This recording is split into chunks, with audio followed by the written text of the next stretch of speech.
Padre,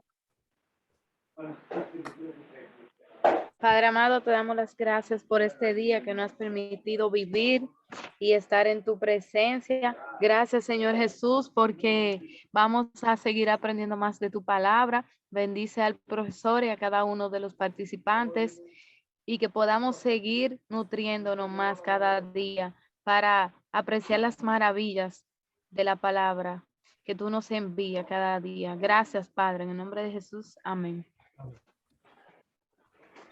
Vamos a iniciar con la tarea.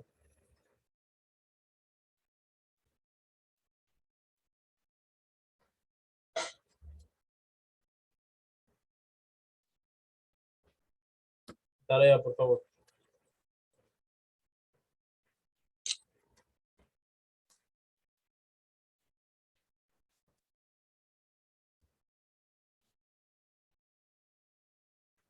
Yo no le di una tarea a ustedes. Para investigar los reyes del norte y los reyes del sur.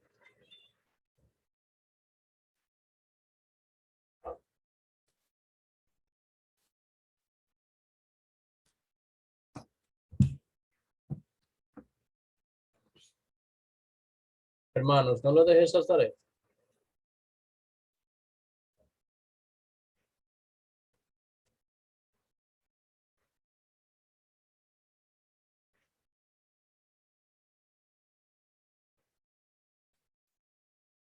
Yo repito, dejé esa tarea de investigar los reyes del norte y los reyes del sur.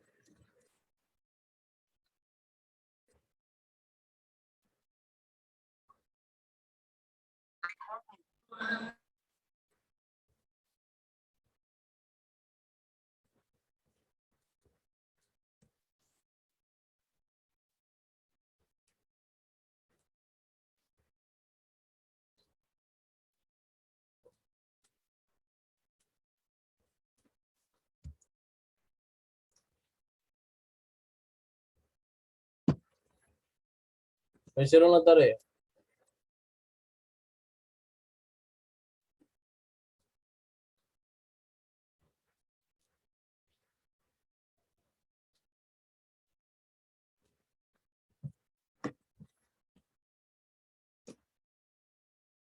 ¿Me están escuchando?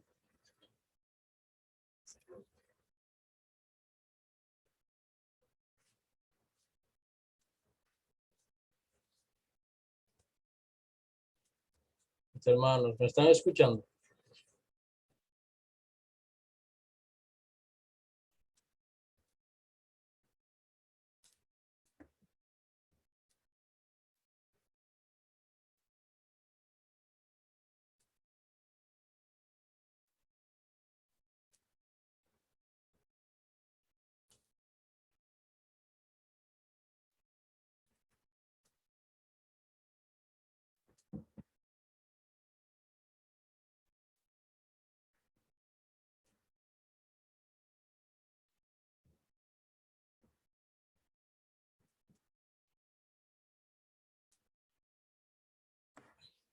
Porque vamos a continuar.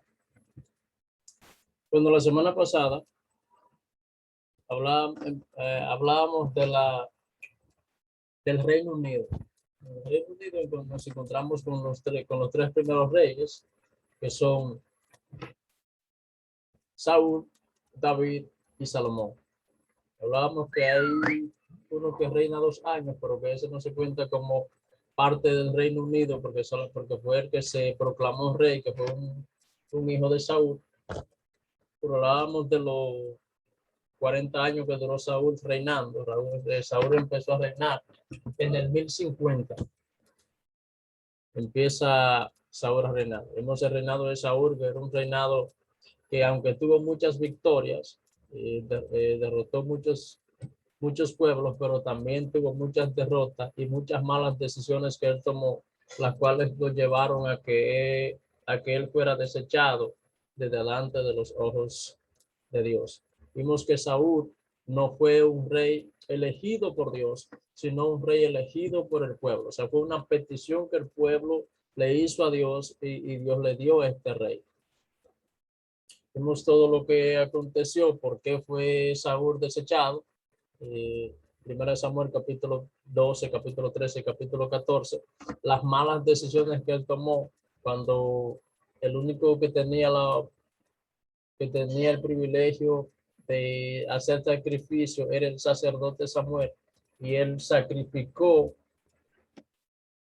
el sacrificio antes de que Samuel llegara, y esto lo llevó a que él fuera desechado de delante de los ojos del Señor. Luego él tiene que derrotar una ciudad completa, pero no lo hace, toma lo mejor de la ciudad, incluso deja al rey vivo. Samuel tiene que matar al rey, que era el rey de Agag. Entonces él, por todo esto que él hace, él es desechado de delante de los ojos del Señor. Pero en ese transcurso de que él está reinando, de que él está eh,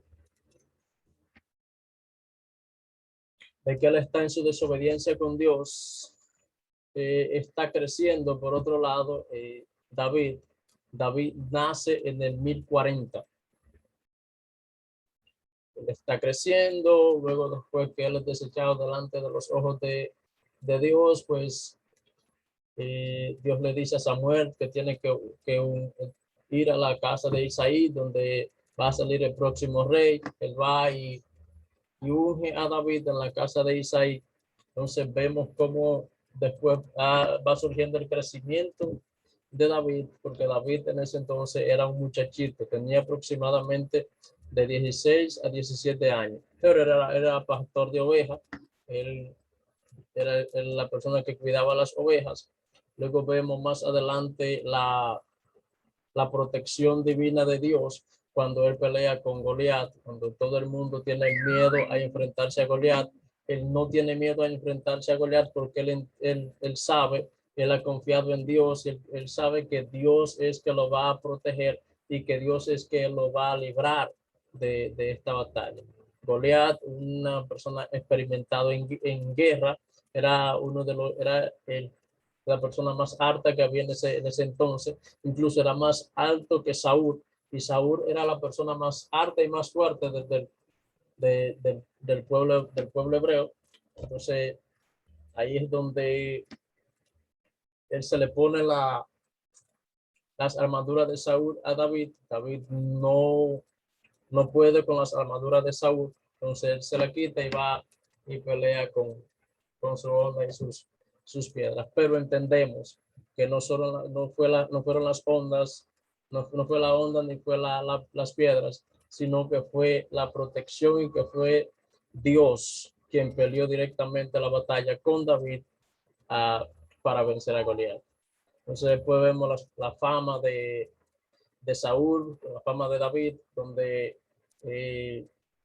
las mujeres cantaban un himno donde decía que Saúl mató a sus miles, pero que David mató a sus 10,000. David se había formado en las guerras, se había formado como un comandante de guerra, por ende, él mataba muchos soldados. Luego vemos la persecución que surge entre Saúl para matar a David. También vemos el amor que surge entre David y Jonatán, el hijo de Saúl. Luego ya teniendo todo esto en mente, luego ya sucede ya varios tiempos después, lo que es la muerte, la masacre de la familia de Saúl, donde prácticamente todos mueren. Saúl sale huyendo y puede tener la muerte más trágica que podemos encontrar en la Biblia. Y es donde él manda a su costero, a su guardia, al que va con él en la carroza, para que él lo mate. Entonces, él no quiere. Entonces, lo que hace es que él voltea su espada y él mismo se clava. Eso lo vemos en 1 Samuel capítulo 30. Pero ya después, tiempo después, vemos el reinado de David, que David también David dura 40 años también reinando. Empieza a reinar en el 1010. Saúl en el 1050, David en el 1010 y termina su reinado en el 970.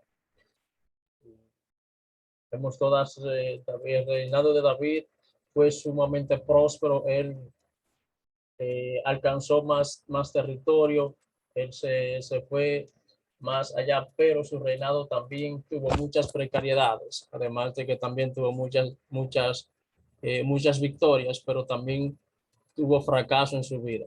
Él fue el líder del ejército de Jehová. Podemos ver la historia, los 400 de David, y vemos cómo esos 400 pelearon batallas sumamente fuertes y ganaron esas batallas. Pero también vimos en una época de su vida donde él comete pecado con Betsabé, y esto surge a, a que su reinado eh, se vea en peligro, pero también su vida espiritual. Él se ve una derrota espiritual por este pecado, porque esto lo lleva a un aislamiento de la presencia de Dios. Que este pecado, donde él comete adulterio, quebranta como 5 o 6 de los 10 mandamientos, asesinato, codicia a la mujer de su prójimo, la toma como posesión, todo esto, la lujuria, y todo esto sucede ahí en ese mismo acontecimiento. Luego, esta mujer queda embarazada después que matan a su esposo Urías. Él sé que él la toma como esposa, esta mujer queda embarazada, su hijo muere al nacer. Esto fue sumamente trágico para David, porque él se desconsoló y se tiró en llanto, en duelo por este muchacho, por este niño. Incluso hay un salmo que él escribió haciendo referencia a esto, donde él dice que sus huesos se consumen por todo el sufrimiento que él tenía, en ese momento por este sufrimiento. Ahí es donde después Dios le dice que no llore más. Él deja de llorar, deja de hacer duelo, deja de tirar su rostro en ceniza, pero todavía él no ha tenido un total arrepentimiento delante del Señor. Luego David tiene otro hijo llamado Adonías, que este es un muchacho sumamente cruel, malo, perverso, porque este es el que vemos que al final de sus años, al final del lecho, ya casi llegando a su muerte, es quien se proclama rey, es quien invita a las ciudades, a algunas naciones, y se proclama rey, y muchos sacerdotes están hablando y diciendo viva el rey Adonías. Luego es donde la esposa eh, Betsabé va junto a Jonatán. Jonatán se entera de esto que está pasando. Jonatán era el profeta que le había, o sea, que había hecho que David se vuelva a Dios a través de una pequeña historia que él le hizo de uno que tenía muchas ovejas, o de un hombre rico, de un hombre pobre. Ya conocemos esa historia, donde él tiene un total arrepentimiento y escribe el Salmo 51 y el Salmo 32, dando a entender que él tuvo un arrepentimiento genuino delante del Señor. Esto lo escribe él 1000 años después de ese enfrentamiento que él tiene con Jonatán. Entonces, ya en el hecho de su vejez, ya al final de su reinado, al final ya que vemos a un hombre que fue muy próspero, que tuvo mucha conquista, pero lo vemos roto. Vemos un hombre que ni siquiera puede calentarse en sí mismo, y manda a buscar una virgen, una adolescente y una mujer sumamente hermosa. No había sido tocado por varón, y esta mujer es la que tiene que dormir con él, esta jovencita, para él poder calentarse. Pero en todo este tiempo él no tocó a esta jovencita. Luego es cuando en ese lecho Elizabeth entra y le dice lo que está pasando con su hijo Adonías, que se ha proclamado rey. Entonces es donde ella le vuelve y le recuerda la promesa que él le hizo de que el hijo de ella iba a ser el próximo rey, de que iba a reinar sobre Israel. Este muchacho era Salomón. Entonces es donde él vuelve y le confirma la promesa. Al momento de confirmarle la promesa, entra Jonatán y él escucha esto y confirma esa promesa y luego llaman al pueblo y hacen a Salomón rey. Y ahí viene terminando lo que es el reinado de David y empieza el reinado de Salomón. Salomón también dura 40 años reinando. Ahí es que vemos los 120 años después, los 120 años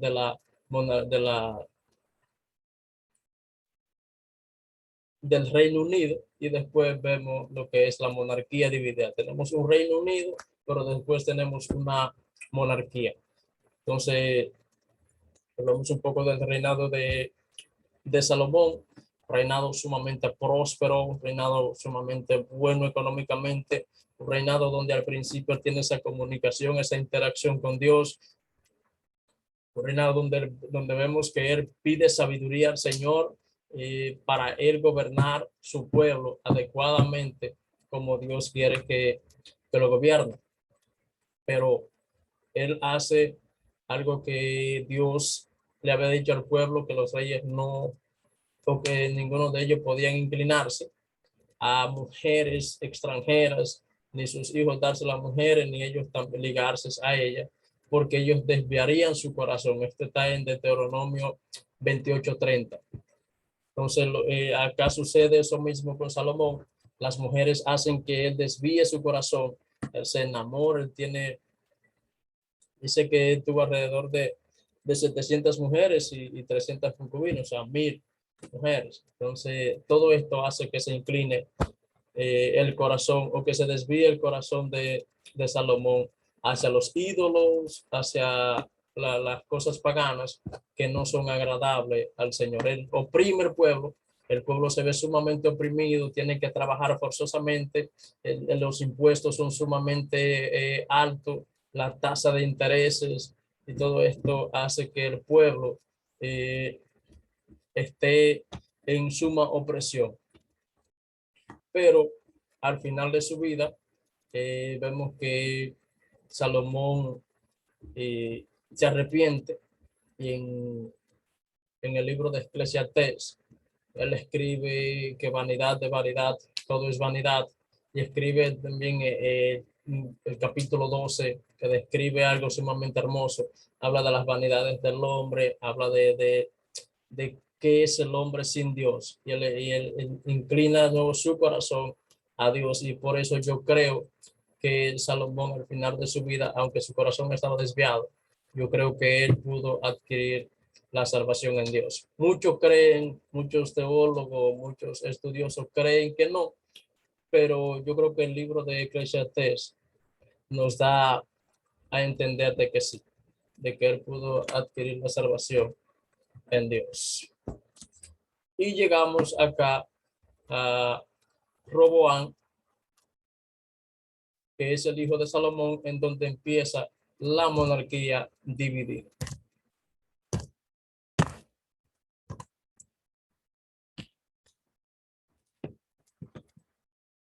Preguntas o comentarios acerca de los reyes que hablamos anteriormente, de todo el panorama que hablamos anteriormente. Pueden preguntar, pueden decir sus inferencias, o sea, sus comentarios, algunas investigaciones que han hecho, lo que piensan, pueden decirlo.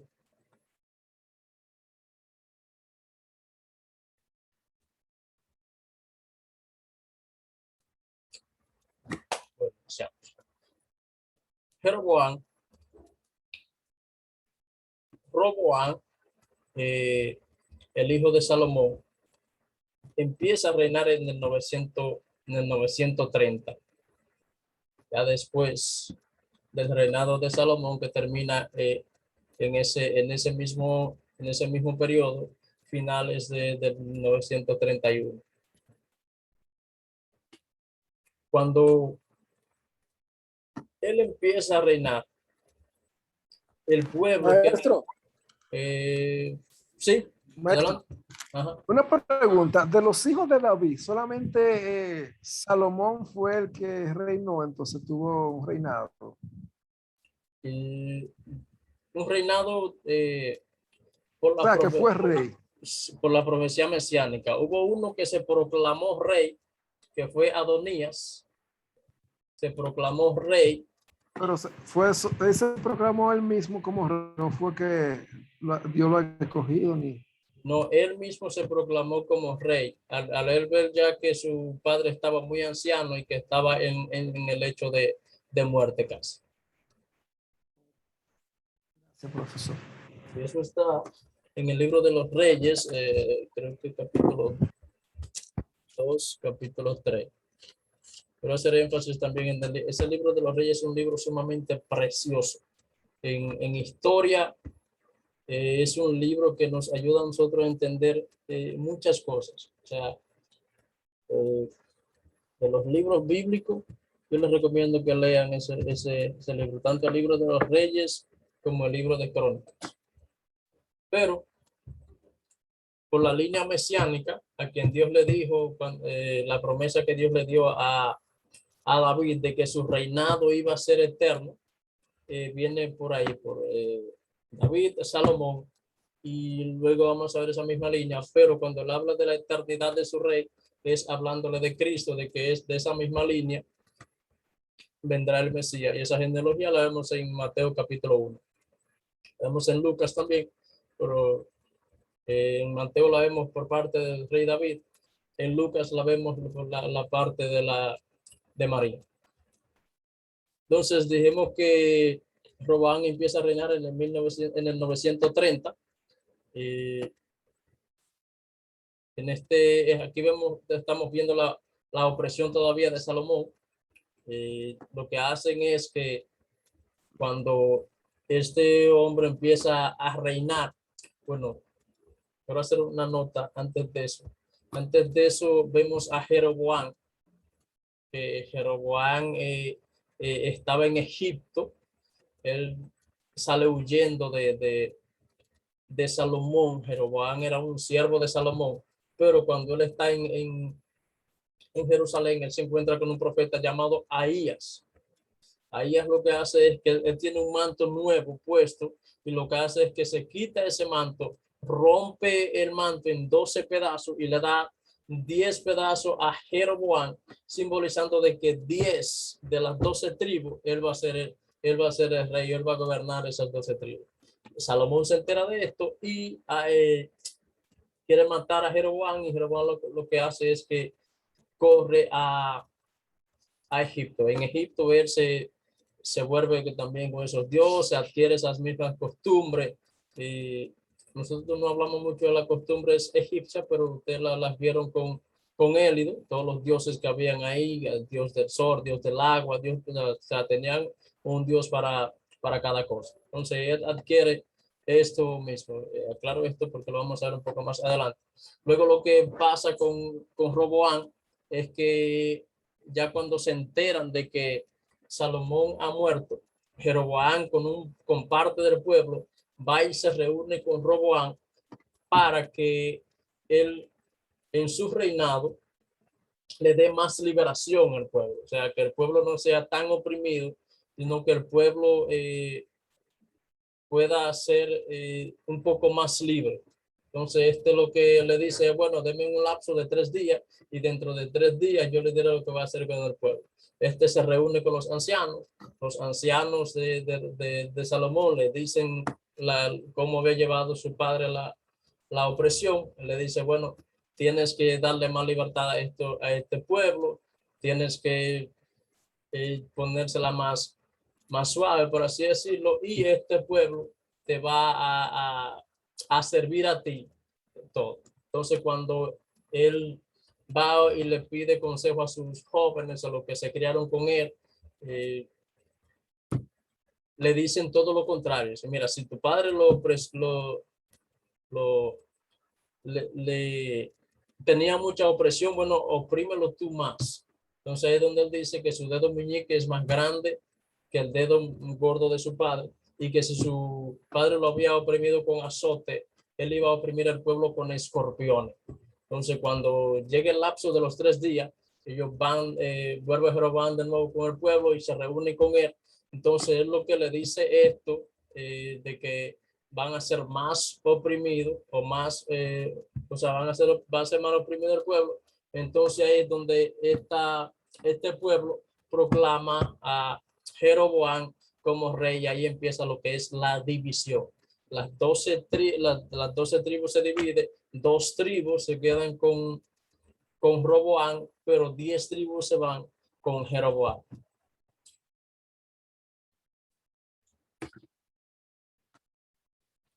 Luego vemos que cuando Jeroboam está gobernando en las 10 tribus, él lo que hace es que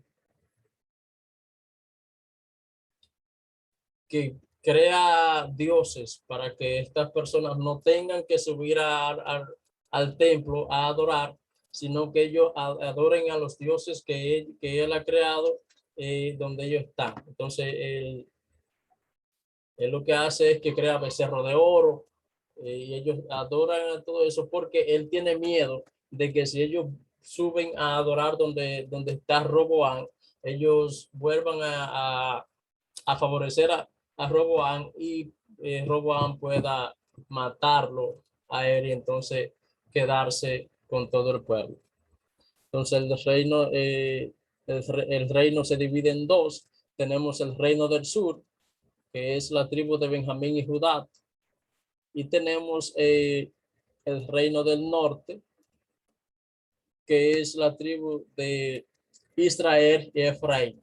Pero solamente lo vamos a ver con estos 2 nombres. Vamos a ver a Judá y vamos a ver a Israel.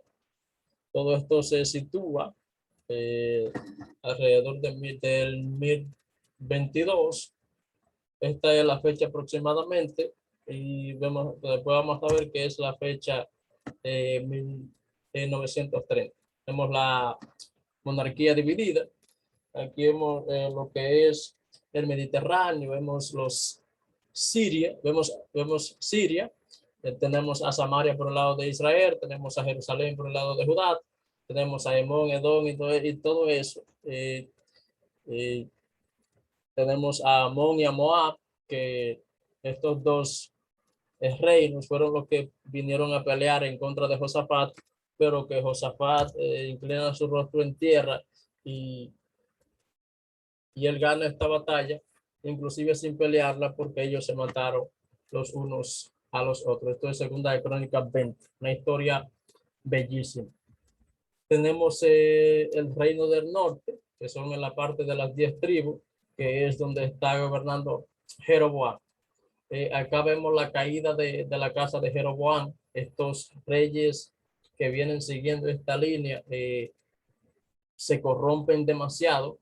Hablábamos de la costumbre que había adquirido en Egipto.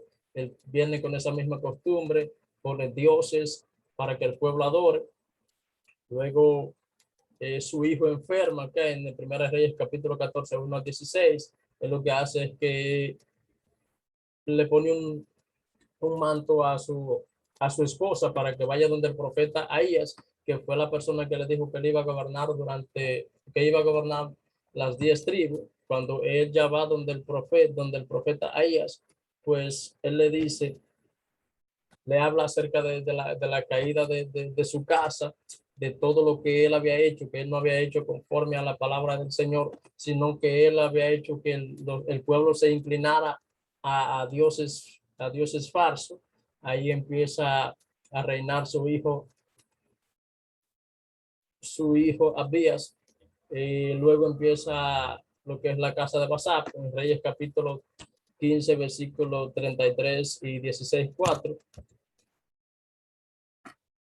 Pero acá lo que vemos es 2 cosas o 2 factores comunes que van a pasar en todos estos reyes. Algunos van a hacer las cosas del Señor, pero al final su corazón se inclinará a cosas malas. Y son 2 declaraciones que suceden con estos reyes. Él hizo lo malo delante de Yahweh o delante de Dios e hizo pecar al pueblo de Israel. Todos estos reyes se inclinan bajo estas leyes moralmente malas. Lo espiritual acá se pierde. Ellos y se inclinan a esos dioses, pero y solamente hacen lo malo delante de los ojos de Dios y hacen pecar al pueblo. Estas son citas que hacen referencia a todos ellos. Vemos la casa de Omri.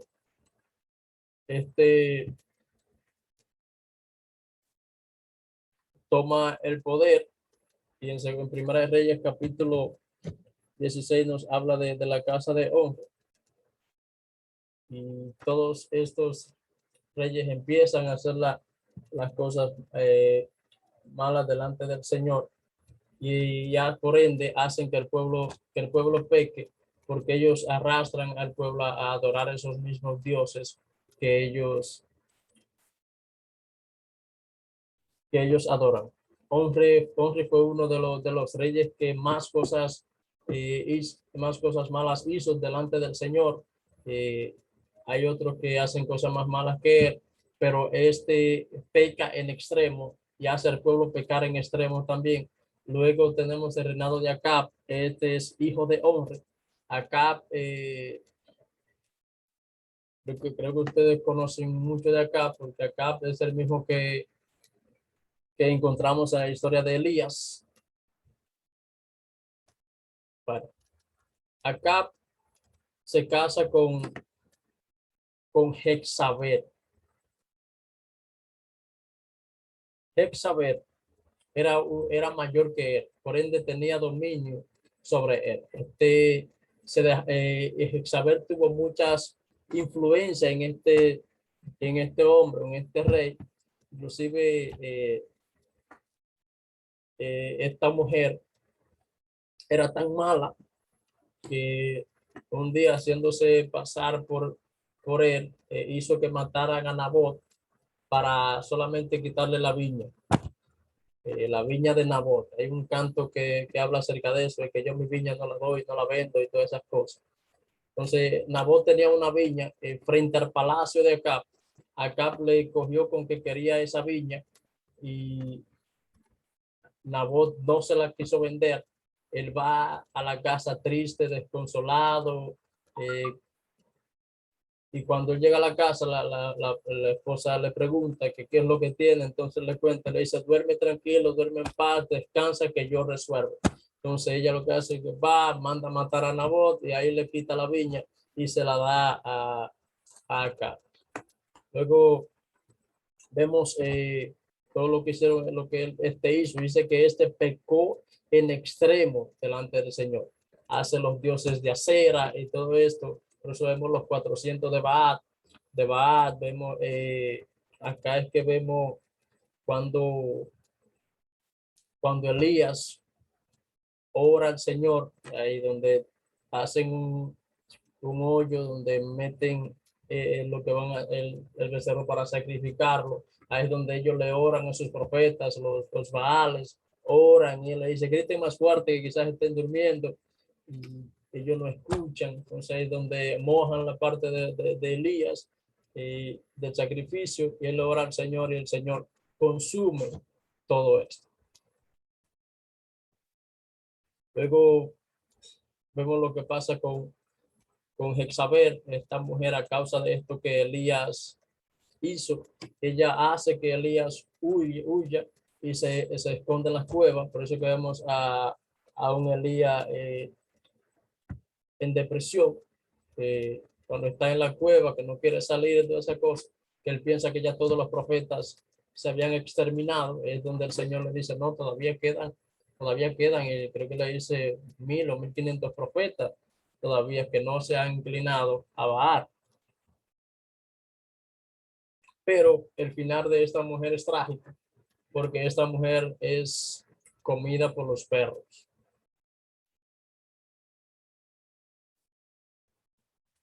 ¿Preguntas o comentarios? Pueden comentar. Interesante la historia de estos reinados, de verdad, porque Porque uno la ha escuchado, la ha leído, la ha estudiado, pero al verla así en la línea, como que es muy interesante y muy importante ir conociendo esta historia, sí. De verdad que me ha gustado.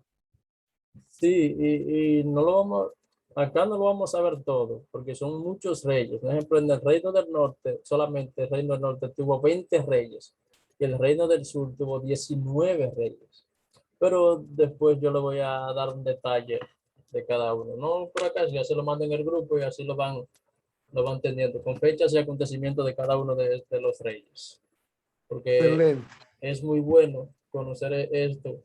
Esto nos ayuda a nosotros, incluso los que son pastores, predicadores, evangelistas y todo esto, porque nos ayuda a conocer el trasfondo de la historia, eh, qué pasó, cómo vivieron, por qué, porque hay cosas que la leemos en la Biblia, pero hay cosas que son historia y que no está en la Biblia, pero acompaña, hace como un acompañamiento y pueden hacer nuestras predicaciones más ricas en conocimiento. Entonces, después del reinado de Acab, hijo de Omri, viene a reinar Ocosías, su hijo.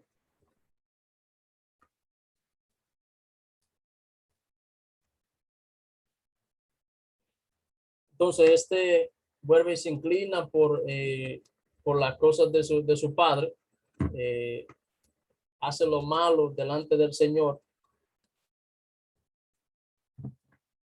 pero también lleva en sus venas lo que es la influencia de su madre.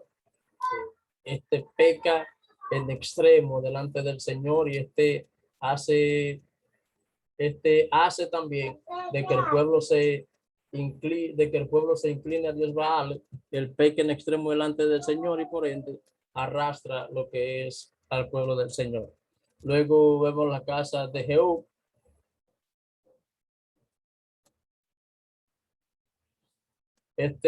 Jehú toma el poder en un renacimiento religioso. Vamos a ver qué nos dice Segunda de Reyes, capítulo 9, verso 10 y 10, 30, 33. Leamos esos dos versículos, por favor.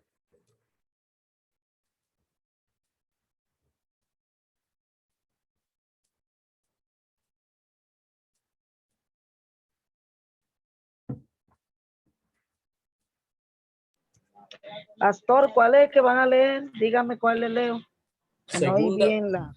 Segunda de Reyes, Segunda de Reyes, capítulo 9, versículo 10. capi- capítulo 9, versículo 10. Y también bueno, cuando se tope con Élido, que es maestro de filosofía, tienen que decirle segundo libro de Reyes, capítulo 10, versículo 30 al 33. Entonces voy a leer el libro de Segunda de Reyes, capítulo 9, Versículo 10. versículo 10. Entonces leemos en el nombre de Jesús.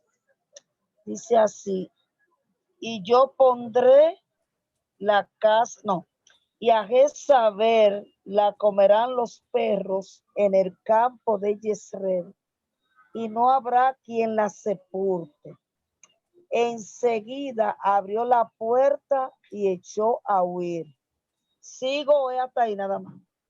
El capítulo 10, verso 30 al 33 también. Yo lo tengo, pastores. Adelante.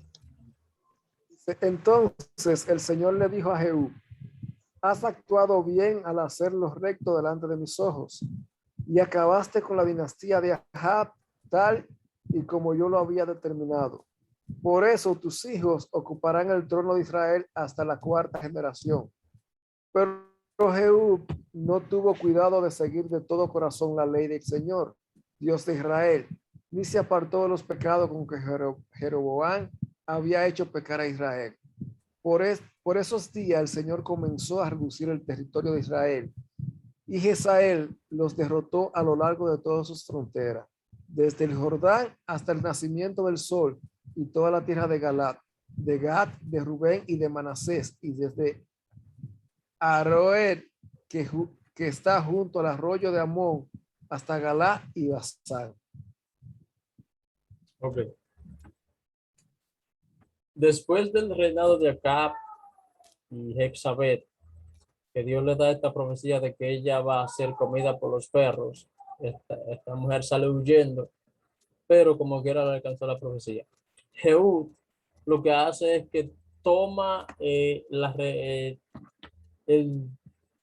crecimiento, toma la parte espiritual, la parte de lo religioso y hace conforme al propósito de Dios. Jehú, que reinó en el 841 hasta el 814,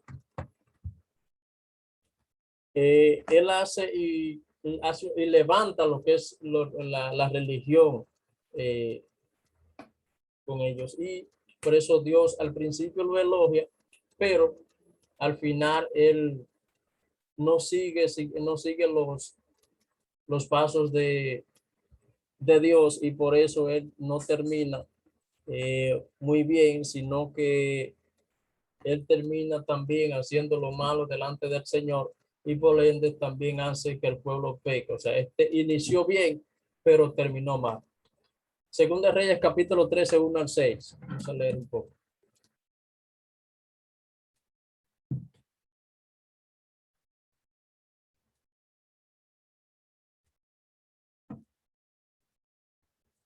Segundo libro de Reyes, capítulo 13, el mismo, 1 al 6.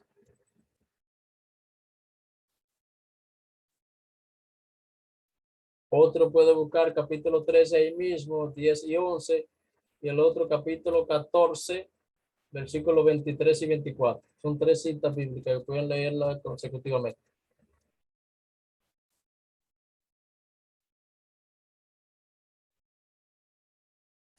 Lean, que leer es bueno. Se disipa, eso fortalece la mente.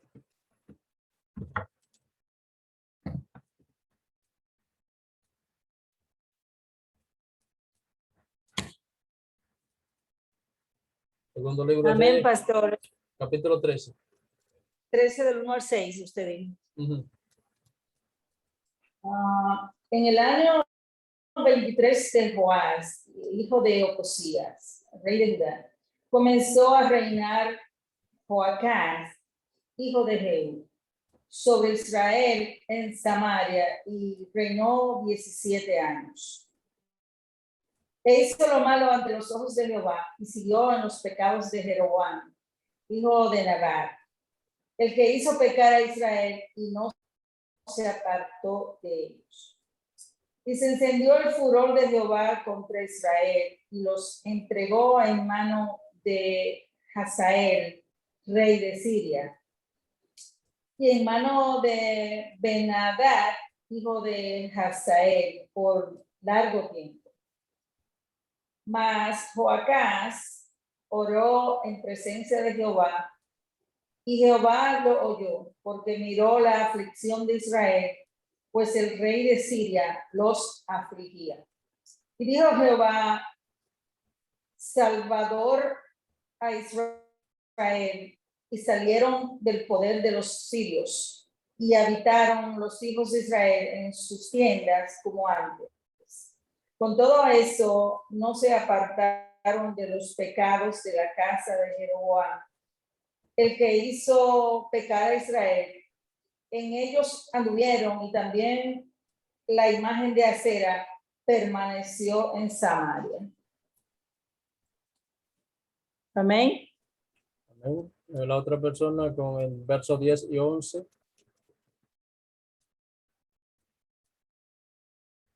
En el mismo capítulo, capítulo 13, verso 10 y 11.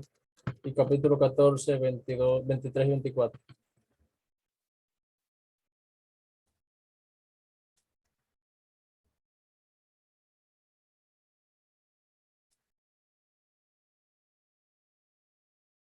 Vamos a hablar de este en lo que lo van buscando. Joacás.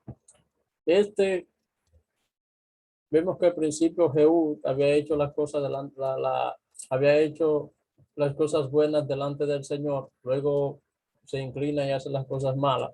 Pero no hace lo que hizo Jehú, sino que se fue mucho más atrás y hace lo que hizo Jeroboam, el primer Jeroboam que vimos en la división de Roboam y ahí mismo, que el que fue quien llevó los dioses de Baal al pueblo. Hace sumamente lo que hace Jeroboam, y él ya tiempo después, porque vimos que Jeroboam empezó a reinar en el 930, pero este rey empezó a reinar en el 814, o sea, habían pasado un lapso de más de 100 años. Entonces, cuando él hace esto delante del Señor, el pueblo estaba sumamente oprimido por Siria. Siria era una nación sumamente fuerte, poderosa, una nación donde el rey de Siria era uno de los reyes más potentes que había en ese entonces. Casi ninguno de los reyes podía enfrentarse a este rey porque él lo derrotaba. Entonces estaba oprimiendo al pueblo, y por esa opresión que tiene el pueblo, este rey se presenta delante del Señor, y el Señor lo oye por la opresión que está recibiendo su pueblo. Entonces esto sucede con este rey, pero aún así su corazón, aunque Dios oye la petición, el corazón del pueblo sigue haciendo lo malo delante del Señor. O sea, es como yo te digo algo, tú me libras de eso, yo me siento libre, pero cuando yo me siento libre, vuelvo y hago las cosas malas delante del Señor, y así sucesivamente. Joás, segundo libro de Reyes, capítulo 13, versículos 10 y 11.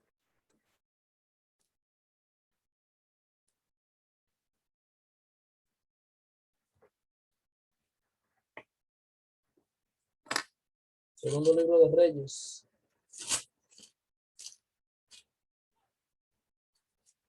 capítulo 13, versículos 10 y 11.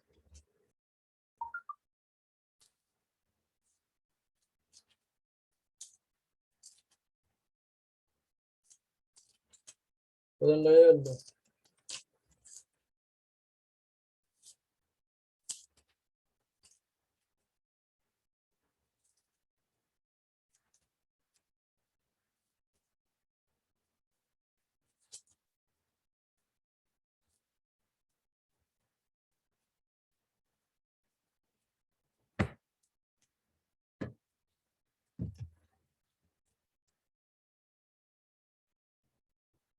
Joás. Joás empieza a reinar después del reinado de Joacás, que termina en el 798. Él empieza a reinar en ese mismo año. Entonces, termina su reinado en el 782. O sea, esta fecha van consecuentemente bajando hacia abajo. Sigue por la misma línea. Luego tenemos a Jeroboam. No es el mismo Jeroboam sobre el cual estábamos hablando, que empezó a reinar en el 930. Es otro Jeroboam, por eso se pone acá Jeroboam segundo. Empieza a reinar en el 793.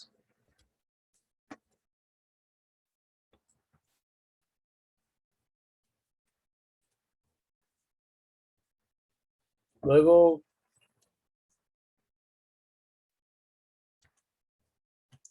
de estos reyes vemos lo que es la conquista de Siria, de Asiria.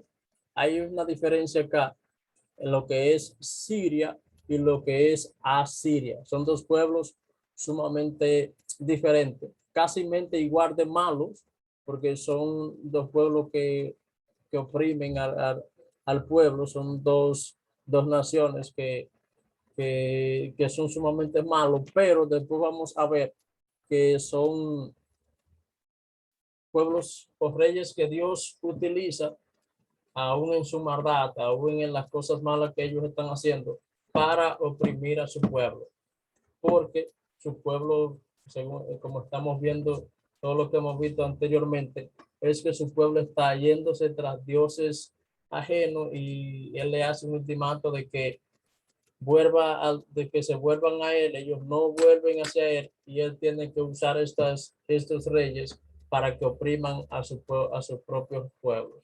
Entonces, ahora vamos a ver lo que son los últimos reyes de Israel. O sea, vamos a ver lo que es la caída de Samaria,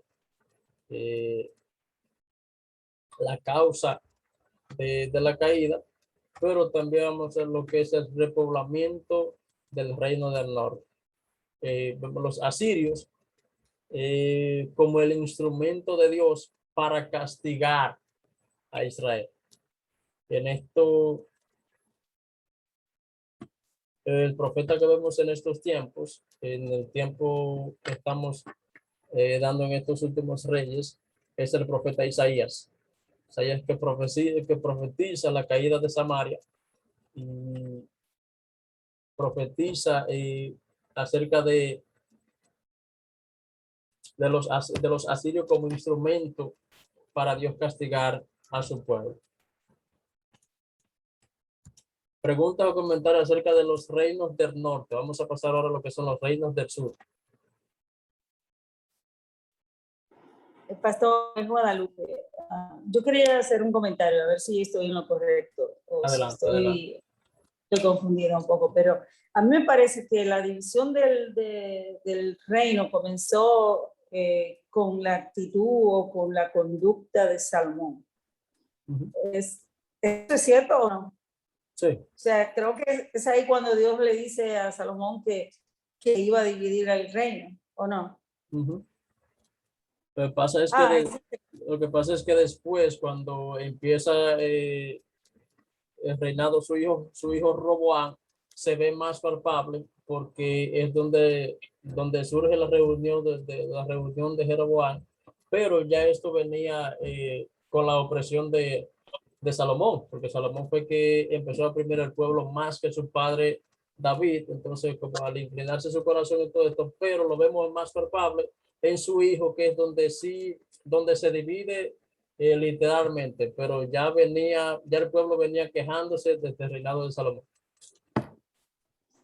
Yo también veo en todos los reyes subsiguientes un patrón de conducta que yo diría que fue aprendido a partir de Salomón, porque si vemos, ellos continúan haciendo lo mismo. Y usted todavía va en Segunda de Reyes y sigue leyendo y siempre la misma frase: e hicieron lo malo o desviaron al pueblo o se desviaron. Y sirvieron a dioses ajenos. Es como si una cosa que mostró, que exhibió Salomón, los demás reyes lo siguieron copiando o lo siguieron haciendo. Sí, hay una parte donde el Señor le dice, porque no hiciste lo recto como tu padre David. O sea, viene ahí mismo, por esa misma línea. ¿Alguien más?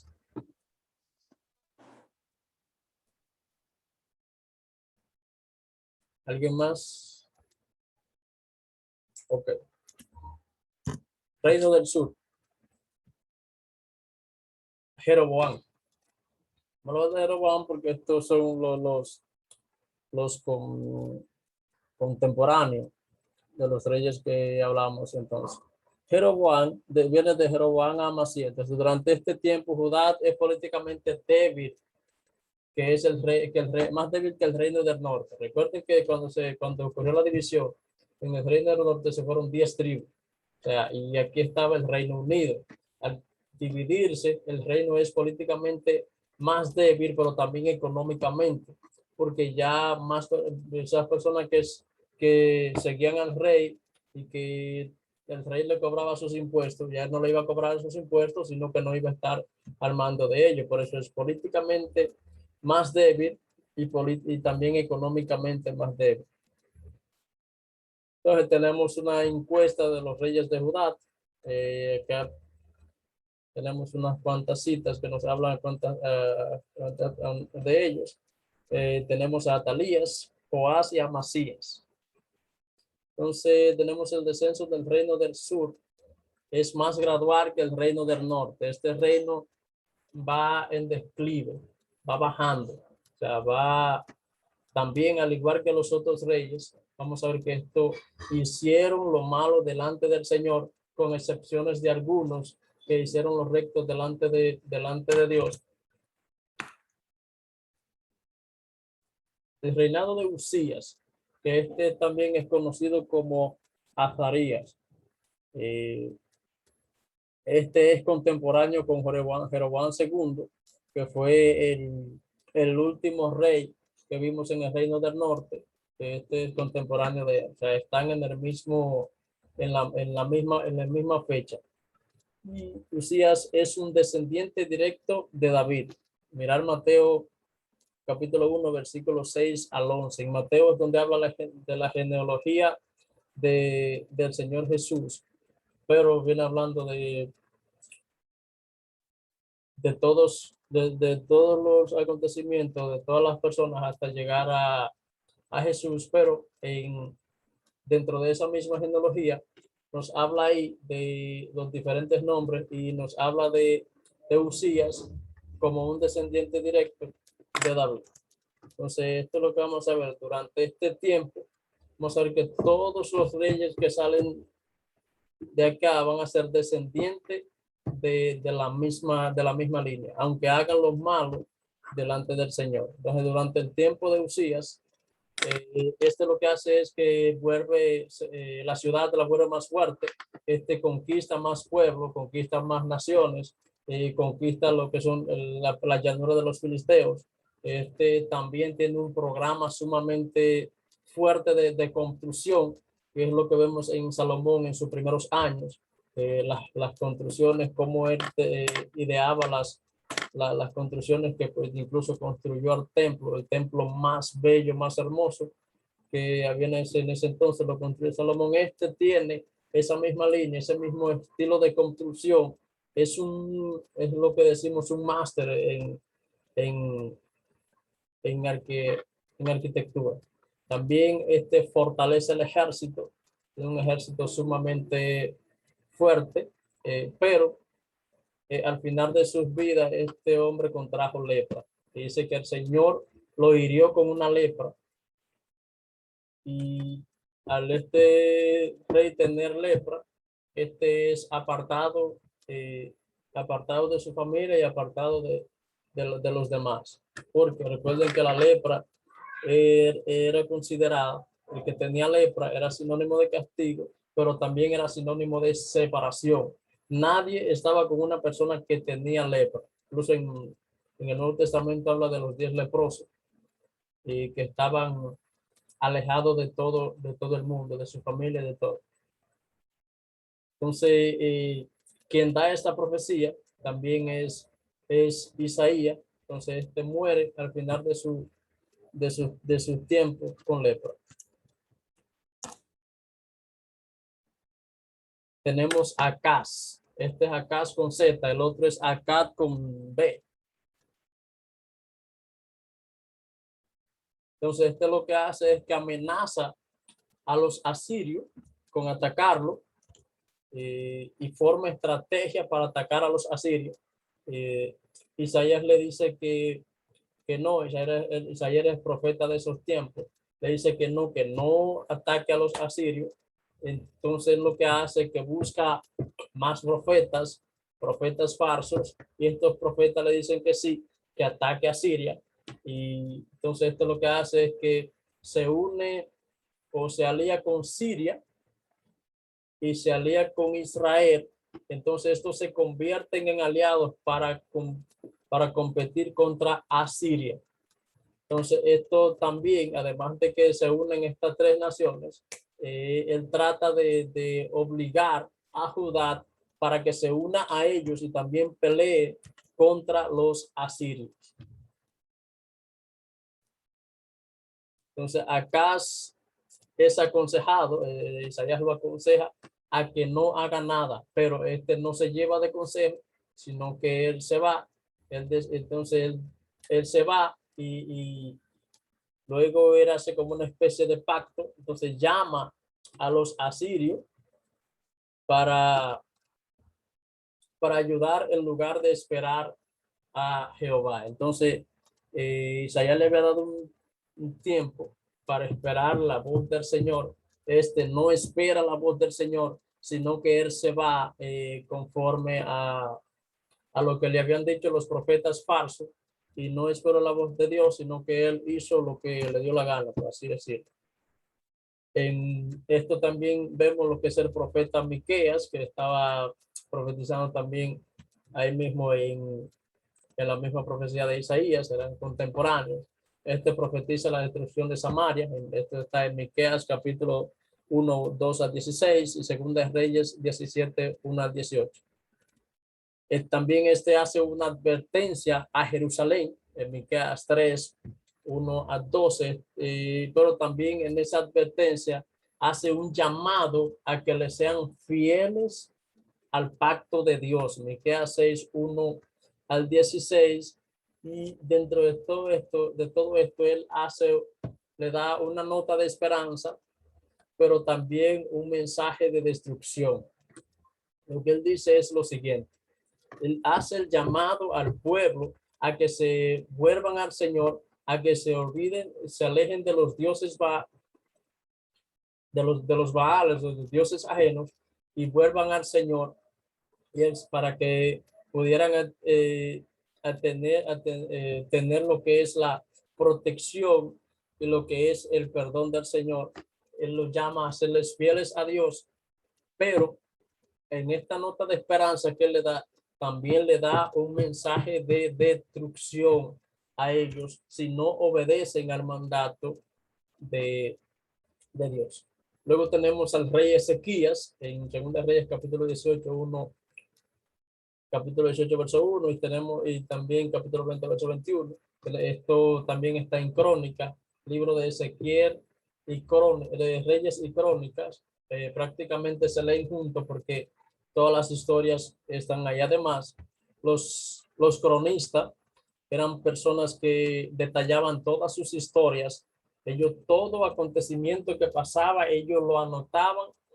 Por eso es que tenemos tantas informaciones acerca de esos reyes, porque ellos anotaban sus historias, ellos anotaban todos los acontecimientos que pasaban. Habían algunos reyes que hacían eso mismo, tenían cronistas que escribían todos esos acontecimientos. Ezequías se convierte en rey en el 715 a.C. Entonces este es traído a reformar lo religioso, de forma la religión en Israel. Entonces este lo que hace es que para formar la religión, o para apartar el pueblo de los Baales, para poner el pueblo en dirección hacia Dios, esto lo que hace es que corta la relación que se había que tenían con los asirios. Los asirios, personas que adoraban diferentes dioses. La capital de Siria era Nínive, la ciudad que Dios mandó a Jonás para que le diera el mensaje de destrucción. Imagínense, si la capital de Asiria era Nínive, imagínense cómo era Siria. Entonces él corta la relación con ellos. Y los asirios tenían como rey al Sennacherib, un rey sumamente malo y perverso. Entonces, esto lo que hace, el Sennacherib lo que hace es una invasión contra ellos. Entonces va y Ezequiel lo que hace es que paga tributos al rey para cortar esas relaciones. Podemos mirar podemos mirar Reyes, capítulo 18, versículo 17 al 25. Entonces, luego sucede lo que es el asedio de Jerusalén, donde sucede, esto era como una batalla que sucedió entre ellos, pero Jerusalén en ese momento queda intacto. Esto podemos ver el 18, 17, 19, podemos ver Isaías 36, versículo 37. Luego acá tenemos la oración de Ezequías. Esta oración es sumamente importante porque es al final de los días de Ezequías. Ezequías tiene un buen reinado. Ezequías está haciendo la voluntad del Señor. Ezequías ha vuelto el pueblo de los dioses Baales, pero Ezequías cae en campo. Ezequías cae enfermo. Luego el profeta Isaías va donde Ezequías y le dice que ya sus días habían terminado, pero cuando él sale, Ezequías ora a Dios y le ora: oh Señor, acuérdate que yo he andado rectamente delante de ti, acuérdate cómo he andado, acuérdate todo lo que he hecho, y así sucesivamente. Y es donde antes de Isaías salir a la puerta, recibe las palabras del Señor, le dice: ve y dile que yo le añadiré 15 años más. Ahí es donde vemos la respuesta de Dios a Ezequías. Luego vimos la entrega de Jerusalén.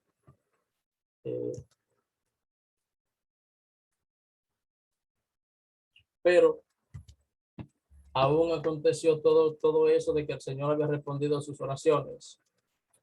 Al final de sus días, él no terminó sus días entregando su vida al Señor, sino que él inclinó su corazón a cosas vanas y no terminó un buen reinado conforme a lo establecido por Dios. Tenemos el prisma del Sinaquerit.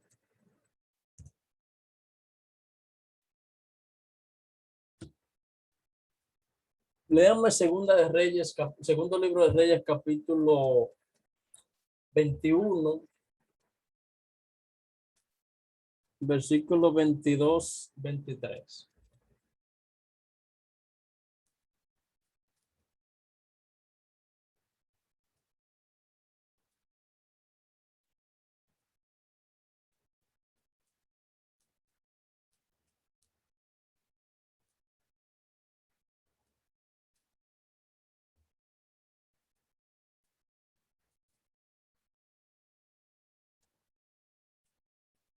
Segundo libro de Reyes, capítulo 21. Ya estamos casi terminados.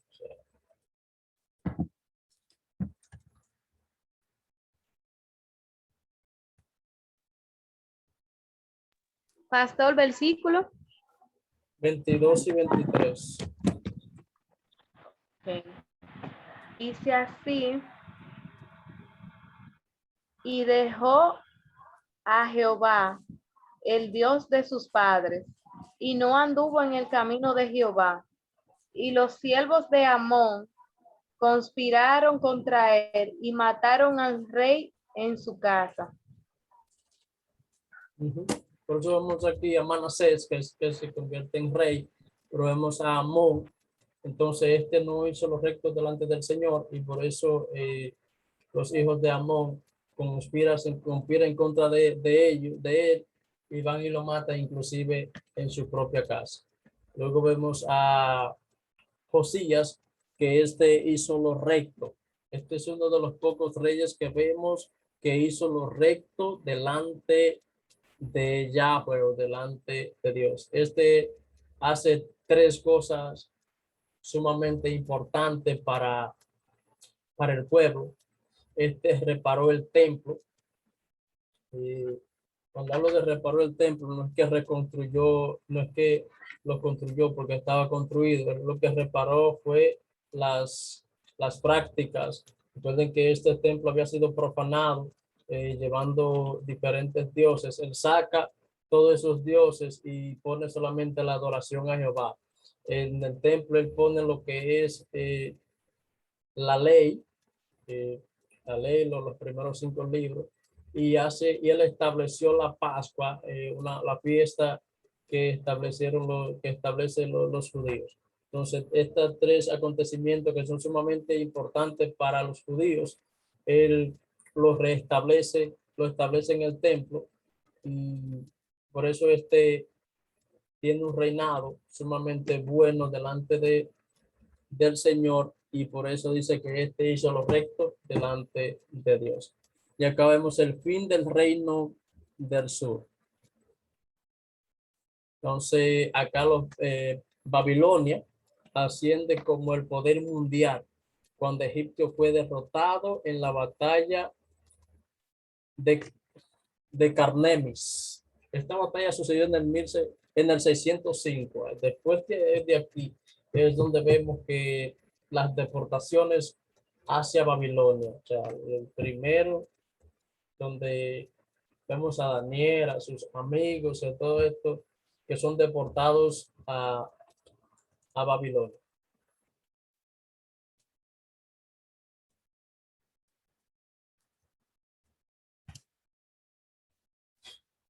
Preguntas o comentarios acerca de lo que hemos hablado del Reino del Sur. Estamos terminando el Reino del Sur.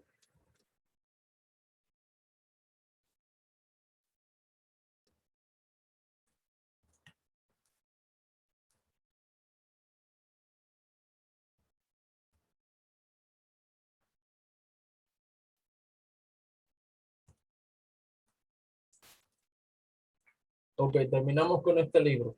Este es el libro del profeta Habacuc.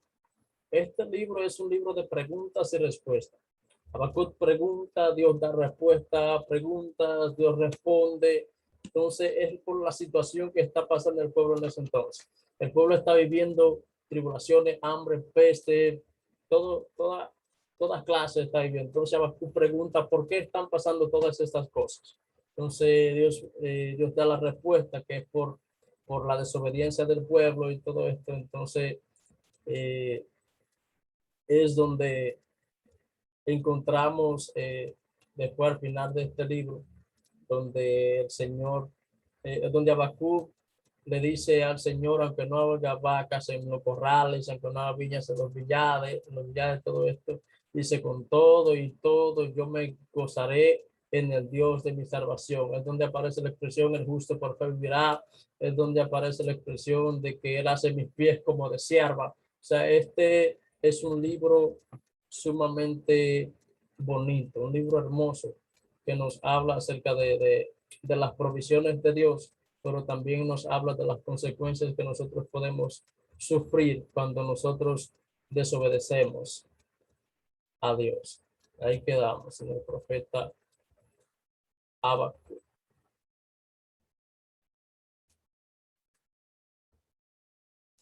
Ok, está bien.